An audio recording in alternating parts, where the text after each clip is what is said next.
You've tuned in to Prepare.Defend.Lead. I am your host, Joe Prim. In this episode, we are going to go way back to an archived episode of Ever Vigilant, where I spoke with my good friend, the one and only Mark Booher, about the 3 rings of security. You don't want to miss this episode. If you've heard it in the past, it's a perfect opportunity to refresh your thoughts on security as things go sideways in this country that we live in. And if you haven't heard it before, you want to get the lowdown on the 3 rings of security as Mark Booher sees it. Hang around and I'll catch you on the other side of the intro. The comfort and distractions of today collide to indulge our desires and provide a slow death by apathy. A superior primitive ethos exists. Prepare for tomorrow. Defend what you value and lead those you love. This mindset is the foundation of living an authentic life as a bold, disciplined man resolute in your mission. Prepare, defend, lead. Your mission. Own it. All right, here we go once again with another episode of PDL. Thanks for joining me. Good to have you along for the ride. This being December, I have a big focus on spending time with my family and spending my time preparing myself, getting ready for 2022. And that's why I pulled out this episode from the archives. But before that, I wanted to talk just for a couple minutes about the first event that PDL held. It's always been my dream with PDL to be able to start hosting events. And I threw out the hook a few weeks ago, and I had a few people jump on and decide that they were interested in going on the inaugural Strength Through Adversity 12-hour walk, sun up to sundown last Saturday. Now, one guy had other things going on, ended up doing a run and gun, fully accept that. The other guy, he had surgery earlier in the week and yet still was trying to be able to get himself lined up for the event. So when the day came, only one person was able to make it. Now, I'm never one to look at quantity over quality. And let me tell you, I had one heck of a day walking up and down the hills in Texas Hill Country, enjoying the beautiful scenery and getting to know my brother, my good friend now, Griffin Coiner. He's known on Instagram as the Salt Stash Guy. You can go follow him there. He also sells beard balms and mustache waxes and all sorts of cool things. What a great guy. You can find his stuff at stashsalt.com. Go buy something from him. He's got a lot of crazy sales going on as Christmas comes our way. I'll definitely be having him on the podcast in January to talk about his business, talk about his career, talk about what he's up to, and I'm sure we will get into some conversation about the 12-hour walk. I've always wondered, or I shouldn't say I've wondered, because I've never believed that there were hacks for relationships. That until you're willing to put in the time, the energy, and invest the efforts into some person, that you will never develop or forge real bonds of a true relationship. And I've always firmly believed that there was no hack to speed up that process. It takes months, if not years, of dedication to somebody to build that relationship. Well, this last weekend, I realized there is one hack. Spend 12 hours with somebody from sunup to sundown, and you will get to know them. It is the fast track to forging a relationship with somebody. You'll learn who they are, what their goals are, what their dreams are, what their failures are, and who they truly are, not the facade that you see when you show up at church on Sunday or you meet somebody for a coffee on a Monday morning. You truly get to see who people are. And a perfect example of that is as we timed out our walk and we're hoping to end up back by my place right around 6 p.m. We ended up right in front of my home at about 5:50. And neither of us lost stride. Neither of us made an excuse. Neither of us said anything, but yet we kept on walking through. And when we got past my house, a good 100 yards, we both looked at each other and realized what the other one was thinking, and realized that, you know what? It wouldn't have been right. It wouldn't have been right. Nobody would have known, and nobody would have cared. Because most people don't even care about what we're doing. But the reality is, it would not have been right to end the walk short of the 12 hours. So we walked on another 10 or 15 minutes, came back, and made sure that our walk was longer than the 12 hours. Because why? Accountability. That's why. And lesson number 2 from this last Saturday, walking for 12 hours. Walking with someone is better than walking alone. Walking with someone, they will challenge you. But as I just shared in that story, they will hold you to a true accountability. Not to the standards that they think that you should have, but the standards that they know you have for yourself. Because these other couple of guys weren't able to make it out on short notice to this Strength Through Adversity Rock, the inaugural run, they're already asking that another one be scheduled. So I'm planning right now on scheduling another one for this spring before it gets real hot down here in Texas. So if you are interested at all in spending a day that will challenge you, that will test you, but at the end of the day, you will feel rewarded. At the end of the day, you will have had a complete opportunity to forge a relationship with other people. If this is something you're interested on, DM me on Instagram or on Facebook. And I look forward to and hope that you will join me on the next Strength Through Adversity 12-hour walk. So with that intro out of the way, let's jump into this episode with my man, Mark Booher, back in the day when I was recording Ever Vigilant back on the homestead. Recorded at an undisclosed location known only as the homestead. You've tuned into Ever Vigilant. Our mission? To encourage and challenge men to prepare, defend, and lead at home and in their communities.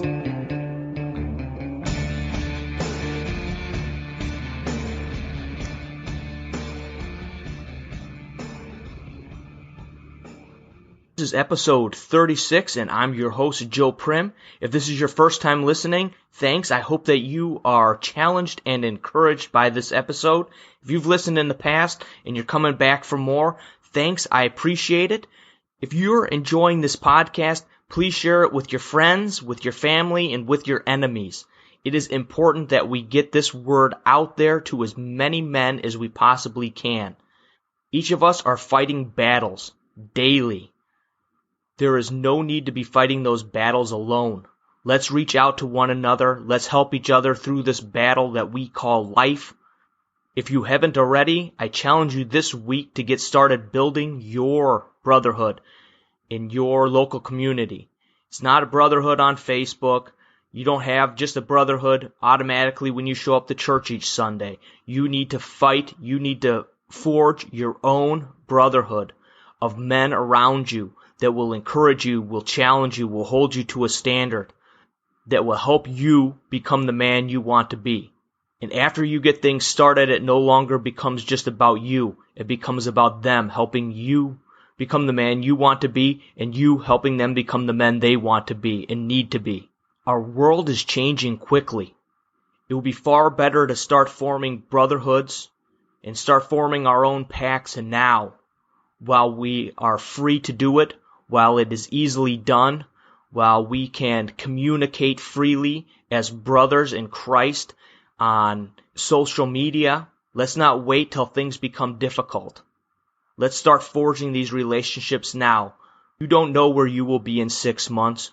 We don't know where we will be in 6 months. And you certainly don't know where the guy that you're thinking about building a pack with, or one of the guys that you're thinking about getting this started, getting this rolling with, will be in 6 weeks or 6 months. Far too many good men, good young men, brave men are in the grave because we didn't step out.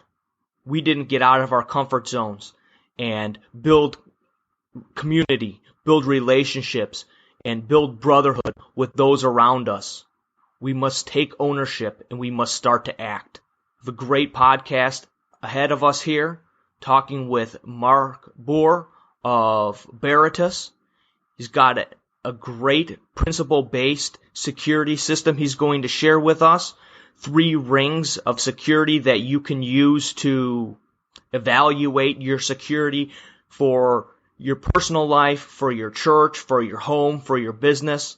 Kind of a template that you can put over the top of whatever area you want to evaluate your security. Very simple, very well done. Mark's a good guy. I appreciated him coming on, appreciated talking with him. Let's jump right into the conversation with Mark Booher from Veritas. My name's Mark Booher, and I'm from Fayetteville, Arkansas, and I run a company called Veritas. And we do security and intelligence training for the law enforcement, military, and a lot of the private sector too. And although we're based in the South, we're active in over 30 states, and we've done work for DOJ, DOD, and some other agencies. But here within the last year and a half, we've really started to turn our training and products to the private sector, because we really feel like from a security perspective, that's an important and overlooked market that we want to try to service. Can you tell us where the name Veritas came from?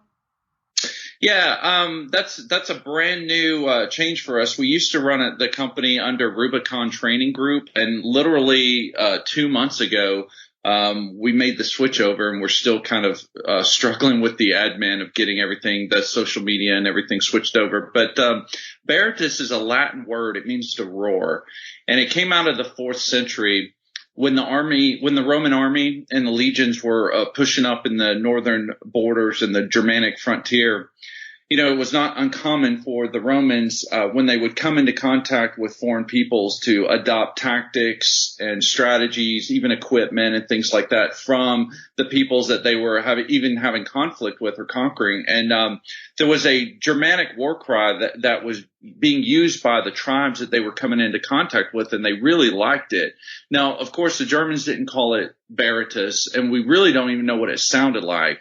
But the historian Tacitus tells us that basically the Roman legion would line up, and in unison they would begin this low roar, this low moan, and they would hold their shields up in front of their face, and the sound would echo and reverberate over the through the shields. And you can imagine if you got thousands of guys doing this all in unison, and it would get louder and it would get louder, it would get louder until it would like crescendo up. And like the historian said, it'd be like the waves just crashing onto the rocks. And, obviously it was a psyops tactic to strike fear in the hearts of their enemy. So as soon as that moment would come, they would just kind of rush out and start, commencing with the battle. And the reason why I picked it wasn't, it's a cool story, right? It sounds awesome. But really, for our perspective, we were intentional about picking that word because to me, the most interesting thing about it is that the adoption of the Veritas, or this war cry, was not something that some general up on his horse or some tent said, "Hey, I really like that. We're gonna do that," and push it from the top down. It was really from the guys on the front line, from the rank and file of the Roman army. They saw it, they heard it, they loved it, and they began to just implement it, and it spread army wide. And so it really changed the army. And in a certain sense, or at least it it led to the adoption of this practice. And, that got me thinking about the world that you and I live in. And I think you would probably agree with me that the America you grew up has changed. It's very different. And in many ways, it's not a change that we welcome. And what I mean by that is words like active shooter, lone wolf terrorist, IED, those types of things. When I was a kid, those words didn't exist. Or I certainly, growing up in South Arkansas, I didn't know what those were if they did exist. But now, my kids know what those things are. My kids have heard those words and they're familiar with it. An active shooter, especially here lately. And so, the fact of the matter is we're not going to be able to look to the federal government to come fix this. We're not going to look to even whoever's in the White House. I mean, we need to stop looking for people at the top to push something down to us. And this is something we're going to have to solve on our own. And it's going to have to be driven from the bottom up. When the communities get sick of dealing with this, they get tired of dealing with it. And we're going to not vigilante, but creating policies, procedures, practices, and changing our communities to where we say we're not going to put up with this. We're going to work together and we're going to find solutions. And, I think the spirit of that is the Veritas. So that's what we say at our courses, at our events, that we are the Veritas. I like that you have a name for your company that has a great historical story to it, but also a great deep meaning behind it. Well, it's, we're really trying to live the vision and the spirit of that word. And I'll tell you, Rubicon Training Group was something also that had its background and its story, but I have found that as I've been going across the country, just speaking with law enforcement officers and the public, people are kind of gravitating to it, and they kind of get excited about it too. So it's really awesome. Yeah, it's original. So, Mark, why don't you tell us a little bit about your background? So I spent 5 years in the United States Army, and both in the active and reserve components, and that time was spent in the intelligence and security field, doing or touching on everything from intel operations, counterintelligence, counterterrorism, things like that, physical security, force protection, those kinds of things. And professionally, I've been able to have great opportunities doing operations in Eastern and Western Europe. I've been able to go to North Africa and also in the Middle East. I've deployed with every branch of the military as a member of NATO Joint Task Forces, and also multinational forces too. I got to spend some time with the French Foreign Legion and British forces and some other multinational groups. I've also been to Israel and trained with members of the IDF and in their counterterrorism and security methodologies. And so when I got home and I got out of the military, I kind of was looking around for my next mountain to conquer, I guess, and I decided to go to law school. And I jokingly say, yes, in Arkansas we do have institutions of higher learning. And so I did went to law school there. When I graduated, I spent 6 years as a deputy district attorney. So I've had numerous jury trials, everything that ranges from homicide, drug cases, drug trafficking or assault, gun cases, rape, sex assault. I mean, just pretty much everything under the criminal code I put somebody in prison for. So it kind of has given me, when I left the prosecutor's office, I started a course Rubicon Training Group in 2013, rebranded and reflagged under Veritas, as we just explained. And so, my entire professional career has really just kind of been around violence, both on an international level with the military and traveling the world, and then even here at home as a prosecutor.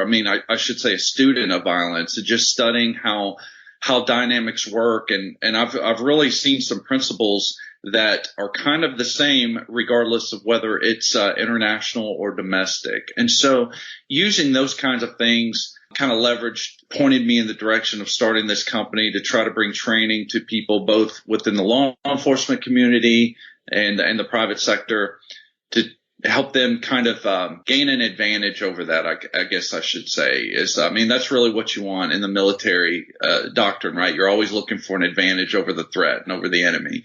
And so we wanted to try to create products and programs that would give them that. Very interesting to hear where you came from and how you came to get started in the security business. I think it's a little bit different route than a lot of guys are taking. There's a lot of guys that are getting out of we've had 15, 16 years right now in Afghanistan and Iraq. So we got a lot of guys that are getting out and, they're teaching firearms classes and things like that. We certainly do that stuff too, but I would say, our little angle is a little different. So we do firearms. We do security consulting, like church security consulting, and then, of course, all the law enforcement stuff. But we kind of filter all of our training through kind of three prisms, if you will. I mean, number one, we're going to look at things from an intel perspective. So even with our firearms classes, even with our other things, we're kind of bringing that intel. Look, how do we, let's understand who is it that we're going to face? How do they operate? How do those threats manifest in our environment? So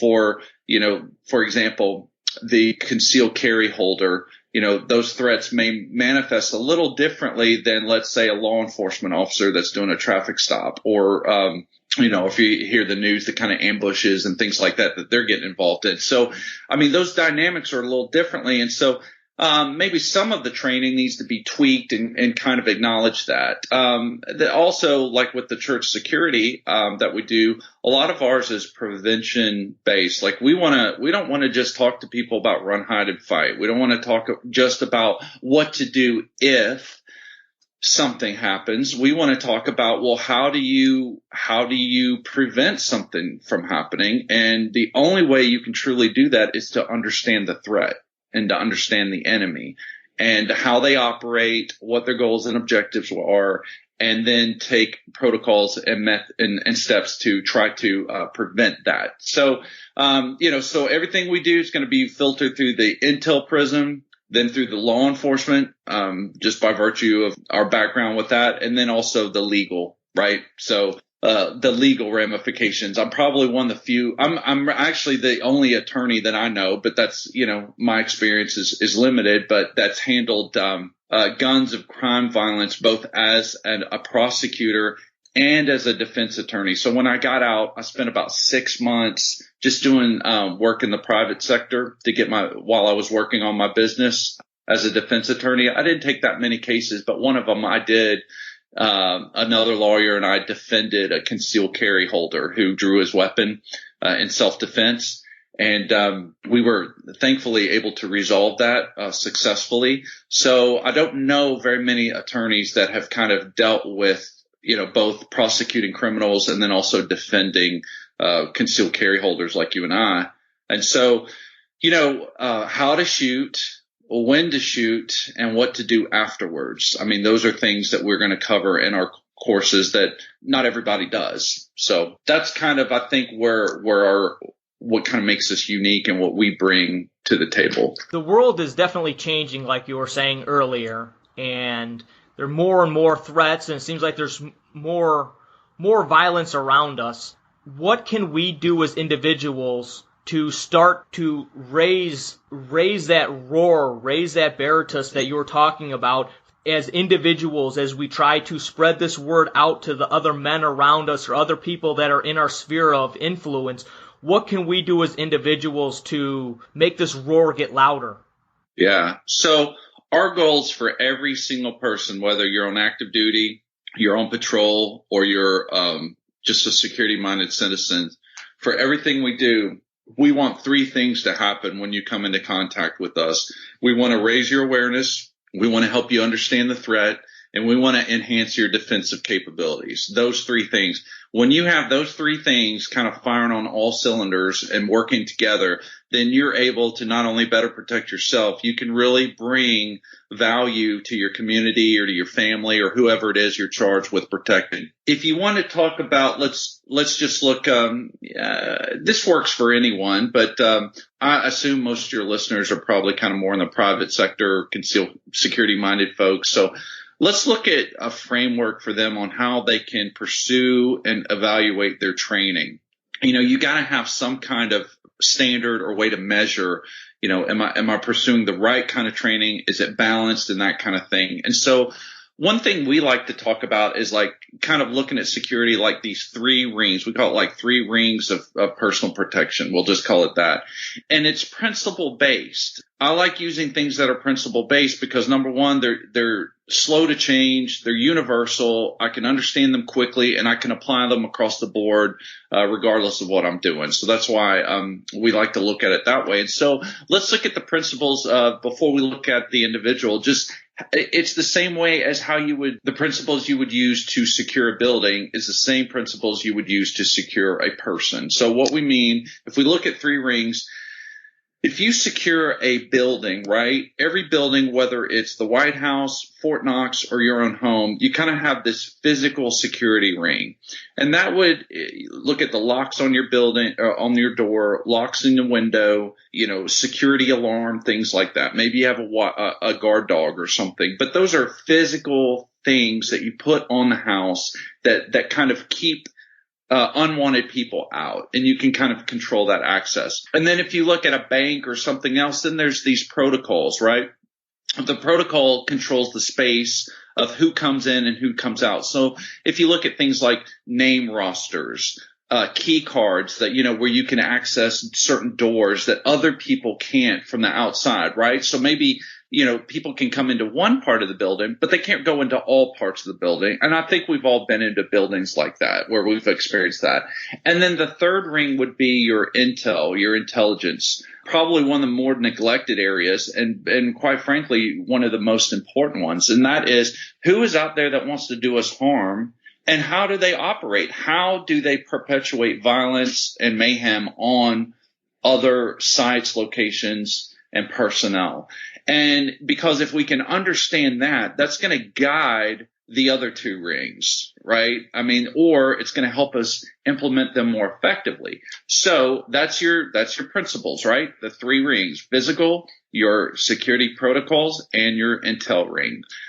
So let's look at how that applies to individuals like you and me. So there's the physical. That is what kind of physical condition are we in? Right? Now, all of us are going to age. All of us are going to have injuries and things like that. But are we the best that we can be, the best version of ourselves, and what is the knowledge that we have physically? So our everyday carry, if we carry weapons, what are they? Are we competent with them?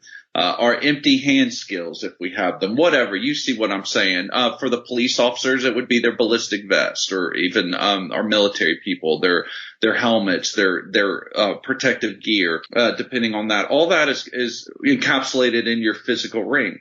And then if you push out your protocols, it's like that would be akin to your situational awareness, right? Because with the buildings, the protocols, so name rosters, Proxys cards, things like that, that controls space. That controls how far people come in to the space, to the building. And so with an individual, you have your own security protocols that you have to implement. And that is based on your awareness levels, your alertness, and how close you allow people to get into your space. As a prosecutor, I worked a lot of crimes of violence. And I saw that the battle or, the assault cases, it didn't always go to the strongest guy. It didn't always go to the most skilled person. It really sometimes just came down to a sucker punch or someone coming in surreptitiously under the guise of wanting one thing, but it was really to attack them. And so all that goes back to your awareness, to your plans of, what are you going to do if someone comes into your space? What if you tell them to stop and they keep coming? That kind of having those things mapped out ahead of time. And then finally, your intelligence ring is just understanding what's going on in your neighborhood, or what type of threats do you face, in a rural setting, like kind of where I'm from, versus if you go to New York City. Some of those concerns and those threats are different, and you kind of understand how they manifest. So that might be kind of a long-winded way to explain of that, but I think you can kind of see the parallels. So why do we look at things like that, right? Is because now that gives me a framework for how I pursue my own training. Because our goal, like with Veritas, is we want to turn you into your own security expert. We want to create a framework for you to measure and evaluate your own training, so that then when you leave us, you go on and you continue to add to your skill set and develop your mindset on your own. And so everybody needs a framework to look at. So if you look at those things, you'll know there's certain teachers and instructors out there that only focus on one ring, or maybe two, maybe three. And there's nothing wrong with that. You can have a specialist. That doesn't mean that they're bad or that they're not going to be able to teach you something. It just, you need to recognize how far can you go with that person or that group, right? If they're just focused on the physical skills, that's fine. But just understand that, hey, I'm going to have to go somewhere else to learn that intel ring, or to really, how do I develop that? If I'm going and traveling somewhere, how do I get that information, whether it's in a foreign country or another city? Like, who can show me how to do that? Or, the situational awareness stuff, or the alertness, the protocols. So, of course, that's our thing. We say that we do all three rings, because I think you need to be able to do all three, but that's not everybody's business model. That's not what everybody brings to the table. So as long as you know that, you can evaluate it. Now you've got a balanced training program, or you can create one for yourself. On the second ring, that would be more mindset and like verbal judo type, understanding how to communicate, understanding how to protect your space around you? Yeah, so I've had understanding precursors to violence. If you're talking to somebody and someone's getting heated and they're upset, there's certain things that the body will do physically that may be nonverbal or verbal, and can you recognize that? And as you recognize that say, hey, this thing may go violent. Now, how are you posturing yourself in such a way as to mitigate any kind of violent effects that he may try to assail you with? And then are you setting yourself up so you can counterattack or escape if you need to? That kind of stuff. The worst possible scenario is always an ambush or something, some sort of attack coming from a surprise. How would each of these rings come into play in either an ambush scenario or getting caught in a situation where things turn ugly really quick? So, for instance, let's just start with the big ring and work in. So we're going to go intel, protocol, and then physical. So let's say that you recognize that it's not uncommon for hoods, thugs, whatever you want to call them, to lie in wait or to stand in wait in open sight and wait for people who are by themselves walking down the street and maybe kind of not a high traffic area, and then to kind of surround them and then attack them, take their wallet, their debit cards and stuff like that.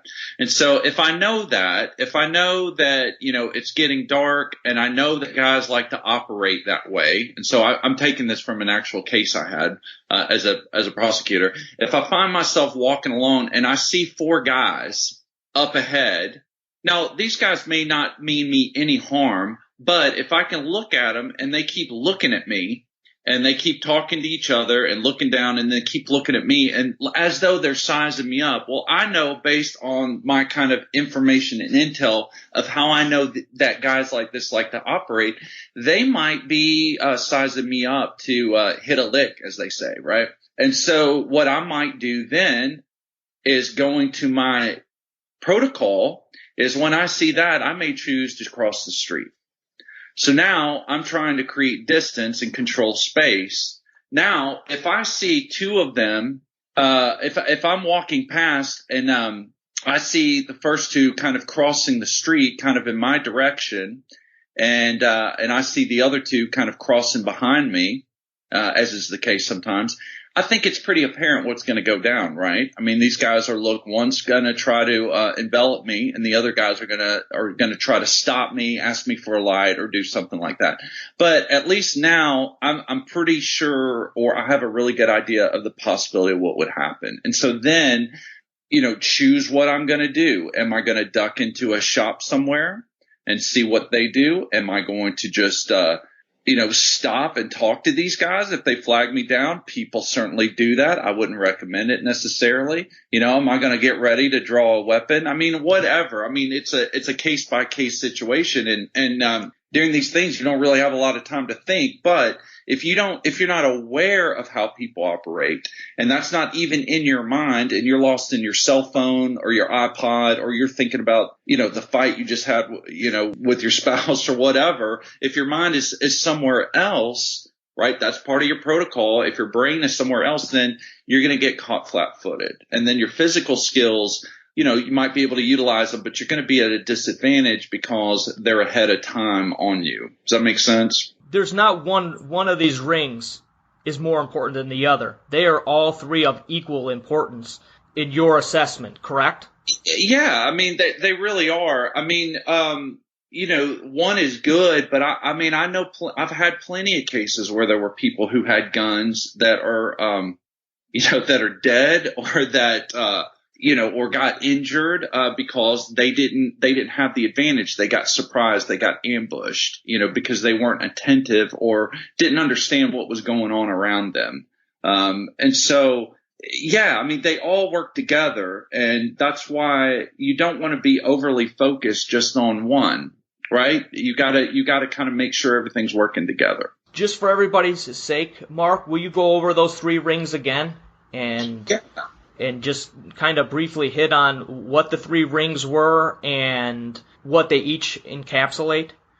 Absolutely. So your first ring, so we'll go from the immediate person out. So your first ring would be your physical security. So that would entail any kind of weapons that you carry. And obviously it goes without saying you have the knowledge and skill to use them properly and lawfully, to any type of, maybe kind of protective gear. Like, for instance, I don't know if this is really a protective gear, but it makes sense. I was reading a book by Pat McNamara years ago. He made the recommendation of not to wear flip-flops when you're out and about. And I'm like, man, I mean, that makes so much sense. I mean, you can't really run in flip-flops. You don't have good stability. If someone grabs you and clinches you and it's like shoving you around, I mean, you're just really at a disadvantage.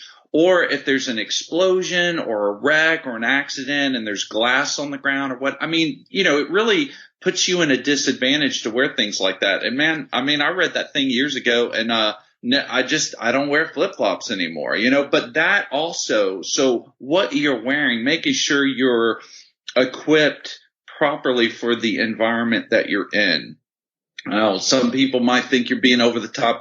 Hey man, I want to wear flip-flops. That's fine. I'm just saying those are the risk you put yourself in. Well, and I suppose, Mark, even with that, you're talking the way you dress yourself in a foreign country or in a different part of this country can really make you stick out like a sore thumb if you allow yourself to be, Oh yeah, and that's a whole nother talk for another conversation. So yeah, me especially. So I'm 6'5".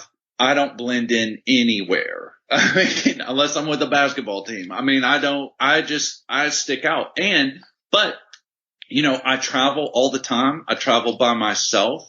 I've gone to, like I said, some of these places like in the Middle East or in Africa and things like that. It's like, man, how do you kind of keep a low profile? And so I've had to learn, certain ways that I dress, even certain ways that I eat.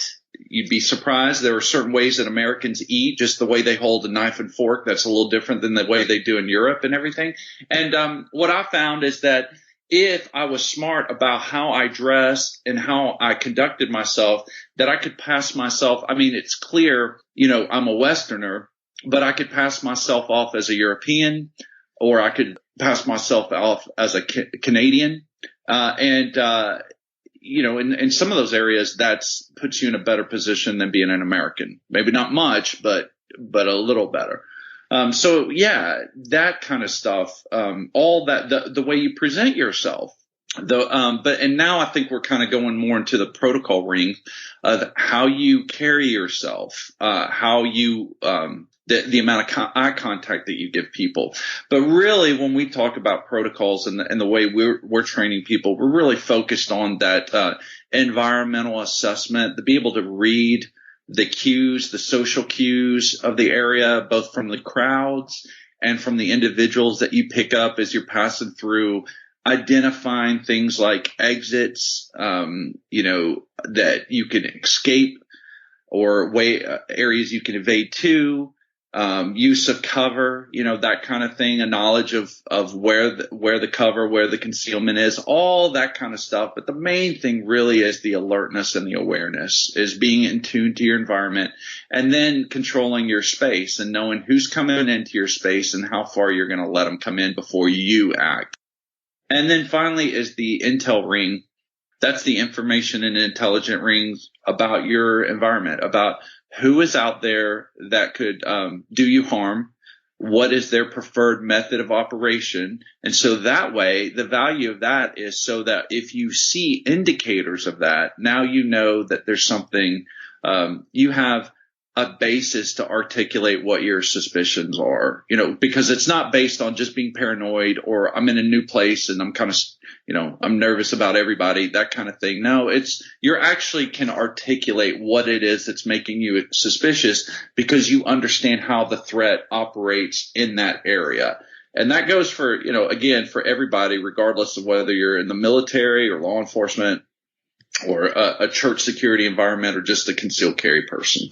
That's a very simplified way of looking at it, and like you said, kind of balancing out your training and balancing out where you are versus putting all your focus or putting all your eggs in one basket. So no, I appreciate that way of looking at things, and I will definitely be spending some time reevaluating how I look at things myself. Before we go, though, as we're running out of time, do you have a challenge you'd like to throw out there to men?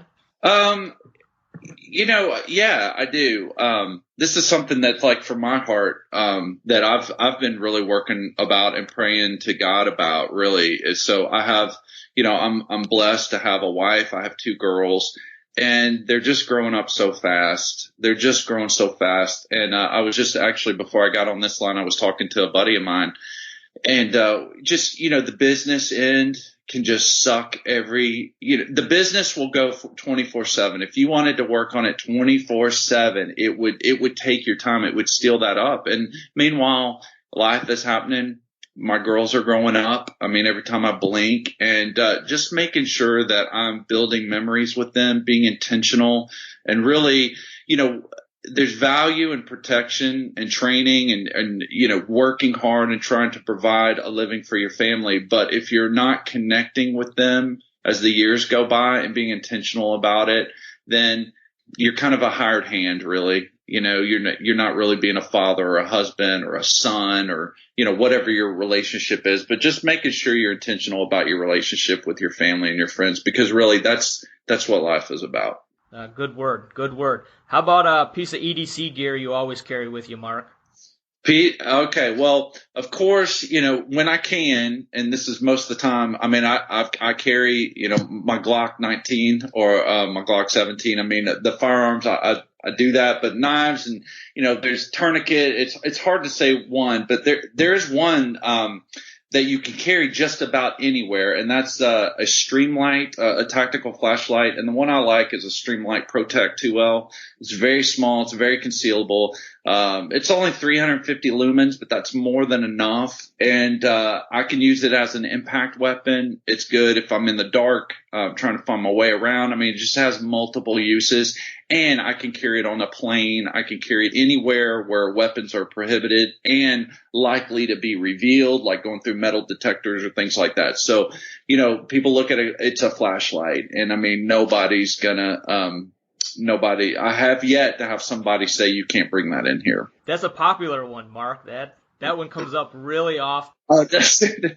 Well, I'm in good company then. Exactly. Well, thanks for joining us, Mark. We'll have you back again if you would join us again and maybe get more in depth into some of these particular areas that have to do with security and what's going on, and things are in full-blown change from what we used to know. Awesome. Hey, thanks again for having me. And I just would, if I could say one more thing, I wrote, this is kind of goes to that intel ring. I wrote an article for the Counterterrorist magazine about lone wolf myths. And so if anybody's interested in reading that article, you can go to our website and get it for free. Just go to www.Veritas.us. That's BARRITUS.us. And there's a resource tabs. All you got to do is it'll take you through it, click it, and you'll be able to download that for free. Cool, and I'll put that website and all your other information in the description for the podcast so that anybody that wants to get that and get some more information and put themselves in a better situation can do that. Mark, thanks. Thank you. I hope you guys enjoyed that conversation with Mark. That should leave us all with something to think about as we evaluate our security and how we are carrying ourselves and what our focuses are or should be in our own personal security or home security, like I said before, church or work security. Hold fast and God bless. For the strength of the pack is the wolf, and the strength of the wolf is the pack. I hope that you received some value out of that episode, and if you did, I'm going to ask you to do me a small favor in return. I would really appreciate it if you would subscribe to this podcast, if you would leave me a review on iTunes or wherever you listen to this podcast, and if you would share it with a friend. Don't need you to do all three, but if you would do one of those, it would be greatly appreciated and will keep this podcast going, moving forward. No one is coming to save you. Where you are today in your life is a result of your beliefs and the actions that you have taken based on those beliefs. As a result, you're fed up with your indecision and inability to make commitments. You're sick and tired of being the nice guy and getting pushed around and taken advantage of.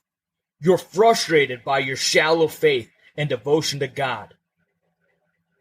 You're sick and tired of not having the guts or the energy to confront your kids and address small issues before they grow into problems. You're so afraid of failing that you don't venture outside of your comfort zone. You're haunted by being reactive instead of proactive in your life and the decisions that you make. You're frustrated that your wife doesn't respect you, and worse yet, you understand why. You're fed up with being out of shape and soft. I believe these frustrations arise because as a boy, we all looked up to our heroes. Whether they won games, saved lives, hurt bad people, or explored the far reaches of the universe. You were sure that this was what your future would hold as a man. Somewhere along the line, the comforts and the distractions of modern life grabbed hold, and apathy has slowly squeezed the life out of you. Rather than step into the arena and face the enemy, yourself, you sedate your pain and hide your frustrations with politics, video games, sports, porn, Netflix, work, or any one of a million other possibilities. These distractions serve as an escape from the reality that you created for yourself, yet you despise. You blame your wife, your kids, or your growing responsibilities at work for where you find yourself today. You know that there is no one to blame but yourself. And as you begin to take hold of that ownership, the hero, buried beneath the years of fear, lies, and expectations of others, begins to stir. If you are listening to this, you are uncommon. An ember burns deep inside of you, searching for the fuel to grow into an inferno. Unlike most men, you are no longer content with mediocrity. Unlike most men, you are ready to commit to a change. Unlike most men, you know that you were meant for more. And unlike most men, you are willing to make the sacrifices necessary to rescue the hero, not only for yourself, but for those that you love and value the most. Are you ready? Do you believe that you can rescue the hero that's been buried under the years of lies, fears, and expectations of others? I do. I believe you can. If you are ready, let's get to work. That's a brief intro to what I have going on with the Heroes Wanted coaching program. If you need some help getting your head out of your ass, if you want to start 2022 in a different way than you've ever started out a year before, in a new direction, with a new thought, a new plan, a new idea,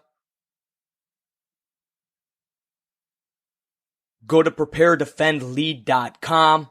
I have a few openings available at this time, which would start out at the beginning of the year for the next 6 months and set you on a completely different path. If you're interested, Prepare.Defend.Lead.com. Read through a little bit more of a description of the program there, as well as the opportunity to fill an application and set up a time for us to have a conversation. At Prepare.Defend.Lead.com. If you just want some more information, up in the upper right-hand corner on the menu, you will find a free guide that will give you a lot of information about what tools we use with the 6 principles of open. There's also a link there as well to Open 6 Life-Changing Principles, the book that I wrote this year. As always, men, hold fast and God bless.